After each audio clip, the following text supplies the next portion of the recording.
My question is about your recording of David Bowie's Heroes. Can you please explain and just talk about the experience of recording Heroes with David Bowie? Please. Well, the story is on YouTube for anyone who'd like to go up. But I mean, here we are.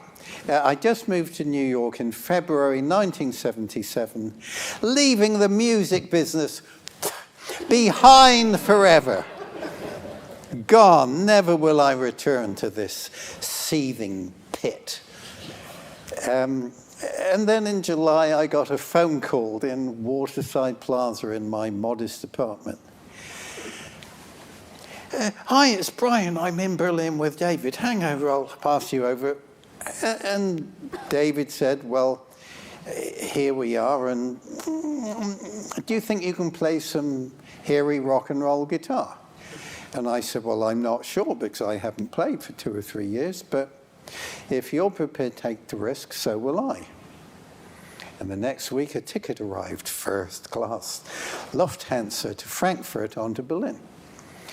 So I got on the plane. I believe the first time I ever flew first class.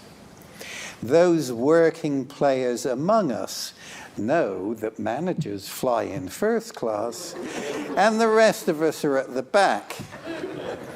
And anyway, there I was in first class, and the stewardess leant forward while passing me my glass of champagne, and she said, first class, it's the only way to fly. And I believed her.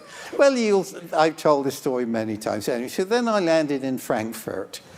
And this was the time of Bader-Meinhof. So here's a young Harry with a guitar and the pedal board.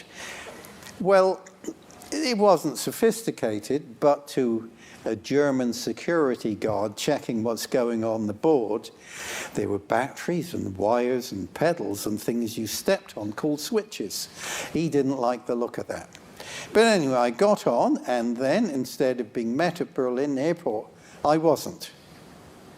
So I called a taxi into the hotel, the former SS headquarters in Berlin, and then went on from there into the studio. By 5:45 in the evening.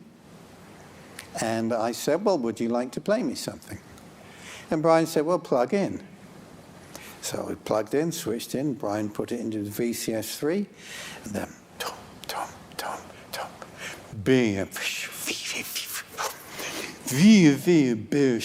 And what you hear at the beginning of Beauty and the Beast is exactly my first response to the first bar of the music I heard, and that's what it is. I did all my parts in 3 days, and Heroes itself, the actual title track, I can't recall Brian actually being in the studio. But whereas Beauty and the Beast was recorded in the control room, for Heroes, I was in the large room playing live with, I believe it was a Marshall stack, and it was a question of getting the feedback. So I stood, and there were some places where the guitar, my 1959 Les Paul, fed back, and some places it didn't. I was asked the question earlier in this talk, well, how did you know which space got the feedback? Well, I hate to say it, but that really is a dopey question. How do I know standing there gives me feedback? Because when I move here, it doesn't, and when I move back again, it does. And in those points, tape was put on the ground, so I knew where to move to get the feedback. And I don't recall a vocal at that point. At that point, I recall playing to the instrumental backing track.